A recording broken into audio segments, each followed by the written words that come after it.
মথুরার রাজপথে তখনও অন্ধকার। আকাশে কোনো তারা নেই।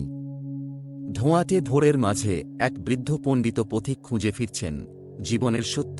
তিনি শুনেছেন দ্বারকায় আছেন এমন একজন পুরুষ, যিনি ঈশ্বর নন ঠিকই, কিন্তু ঈশ্বরের মতোই জ্ঞানে, প্রেমে ও কৌশলে ভরপুর।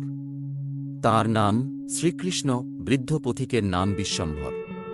তিনি একসময় ছিলেন কাশীর একজন বিখ্যাত দর্শন শিক্ষক। কিন্তু জীবনের কঠিন কিছু ঘটনা তাঁকে ভেতর থেকে ভেঙে দেয়। ছেলে মারা যায় যুদ্ধক্ষেত্রে, কন্যা নিরুদ্দেশ, স্ত্রী আত্মহনন করেন। সবকিছু হারিয়ে তিনি পথ ধরেন কৃষ্ণের শহর দ্বারকার দিকে। দ্বারকার দরবারে গিয়ে তিনি চুপচাপ দাঁড়িয়ে থাকেন। কৃষ্ণ তখন তাঁর রাজকার্য শেষ করে বিশ্রামে যাবেন। তখনই বিশ্বম্ভর বলেন, হে দ্বারকাধীশ, আমি শুনেছি আপনি সত্য জানেন। আমাকে বলুন, এই জীবনে এত কষ্ট কেন? ঈশ্বর যদি থাকেন তবে দুঃখ এত বেশি কেন? কৃষ্ণ কিছুক্ষণ চুপ করে থাকেন। তারপর বলেন, আপনি সত্য জানতে চান? তাহলে চলুন আমার সাথে। আজকের দিনটা আপনার সাথে কাটাবো। সকালে কৃষ্ণ তাঁকে নিয়ে প্রথমে যান কৃষকদের খেতে। একজন কৃষককে কৃষ্ণ জিজ্ঞাসা করেন, তোমার জমিতে এতটা কঠোর শ্রম কেন করো? কৃষক হেসে বলে, কৃষ্ণ, আমি জানি ফসল ফলবেই না হয়তো, কিন্তু আমি চেষ্টা করতেই পারি। কাজ আমার কর্তব্য, ফল দেবেন আপনি। বিশ্বম্ভর কৃষ্ণের দিকে তাকিয়ে বলেন, এটা কি শিক্ষা? কৃষ্ণ বলেন, এটাই কর্মযোগ। কাজ করে যাও আশা নিয়ে নয়, কর্তব্য বোধ থেকে। তারপর তাঁরা যান এক বালককে দেখতে, যে হাঁটতে পারছে না। কৃষ্ণ হাঁটু গেড়ে বসে বালকটির মাথায় হাত রাখেন। তোমার কি ইচ্ছা? আমি গান গাইতে চাই, সবাইকে শোনাতে চাই। বিশ্বম্ভর বলেন, এ তো নিরাশার জীবন। হাঁটতেই পারে না, গান গেয়ে কি হবে? কৃষ্ণ বলেন, শরীরের সীমা আত্মার সীমা নয়। সে নিজেকে প্রকাশ করতে চায়, এটাই জীবনের উদ্দেশ্য। রাত হয়ে আসে। কৃষ্ণ ও বিশ্বম্ভর একটি নদীর ধারে বসে। কৃষ্ণ বলেন, আপনি ভাবছেন ঈশ্বর সব কষ্ট দূর করেন না কেন? আমি বলি, যদি আমি সব কষ্ট দূর করে দিই, তবে তোমার জীবন হবে নিরাবেগ, নির্জীব। কষ্ট শেখায় সহনশীলতা, ভালোবাসা শেখায় ত্যাগ। যখন আমি কুরুক্ষেত্রে অর্জুনকে বলেছিলাম, যুদ্ধ করো, তখন সে আমাকে প্রশ্ন করেছিল আমার নিজের আত্মীয়দের বিরুদ্ধে। আমি বলেছিলাম, তোমার যুদ্ধ শুধু বাহ্যিক নয়, মনের দ্বন্দ্ব। বিশ্বম্ভর তখন নিজের কণ্ঠে অশ্রু নিয়ে বলেন, তবে কি আমার কষ্ট আমার পরীক্ষা? না, কৃষ্ণ বলেন, তোমার কষ্ট তোমাকে আবার নতুন করে গড়ার উপলক্ষ। সৃষ্টির পর প্রতিনিয়ত ধ্বংসের মধ্য দিয়ে নতুন সৃষ্টি হয়, তেমনি হঠাৎই এক যুবতী ছুটে আসে নদীর দিকে। তাঁর চোখে জল। তিনি বিশ্বম্ভরকে জড়িয়ে ধরে বলেন, বাবা, সীতা।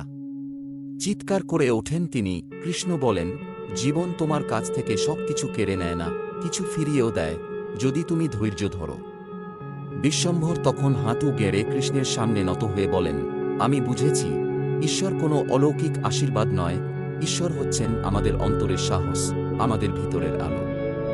সকালে যখন বিশ্বম্ভর বিদায় নিচ্ছেন, কৃষ্ণ বলেন, বিশ্বম্ভর, তুমি সত্য চেয়েছিলে, আর তুমি তা নিজের মধ্যেই খুঁজে পেয়েছ। মনে রেখো, জীবনে দুঃখ আসবে, হেরে যাওয়া আসবে, কিন্তু জীবনের মহত্ব সেখানে নয়। জীবনের মহত্ব সেখানে, যেখানে তুমি অন্ধকারেও আলো খুঁজে পাও, নিজের হৃদয়ের মধ্যে কৃষ্ণকে খুঁজে পাও।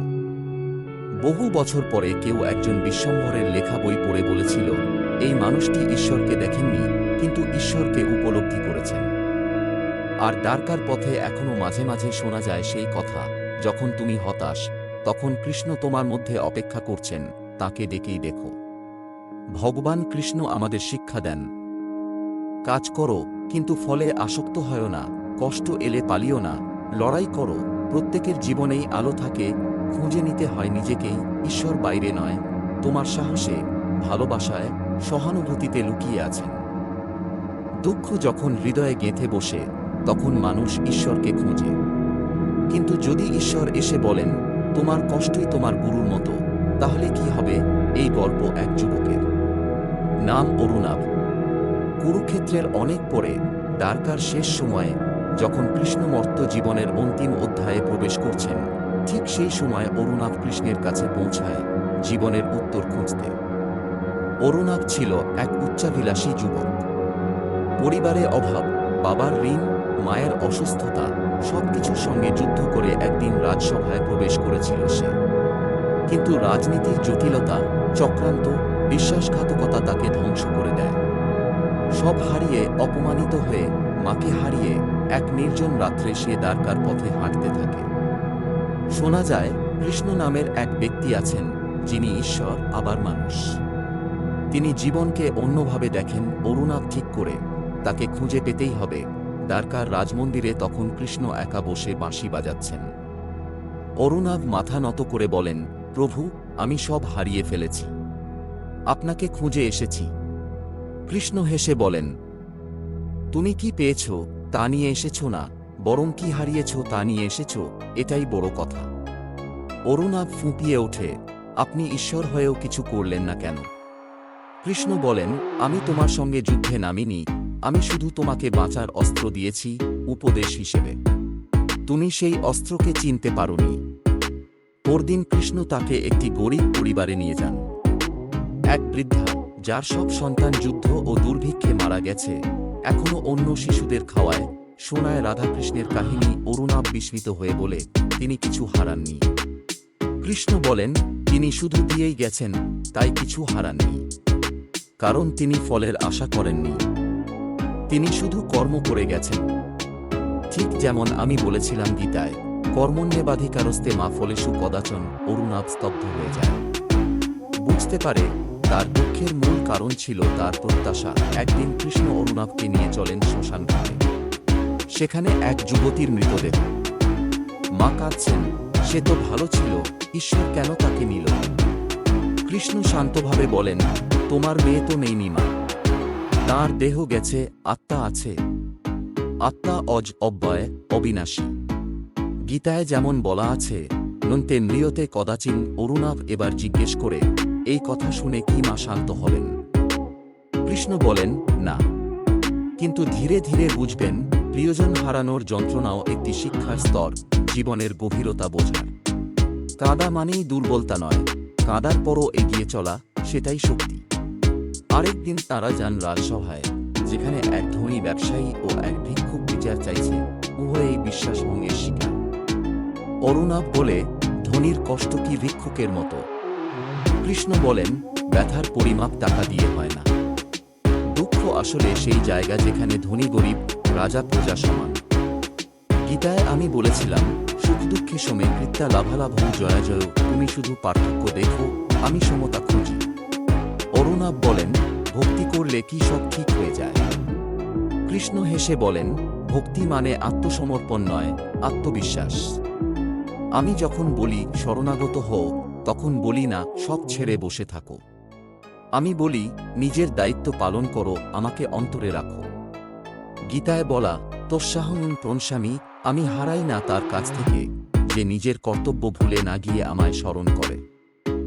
শেষ দিন কৃষ্ণ বলেন, অরুণাভ, তোমার যাত্রা শেষ নয়, এখন তোমার যুদ্ধ শুরু হবে। জীবন তোমাকে আবার পরীক্ষা নেবে, কিন্তু এবার তুমি শুধু কাঁদবে না, রুখে দাঁড়াবে। অরুণাভ ধীরে ধীরে মাথা তোলে।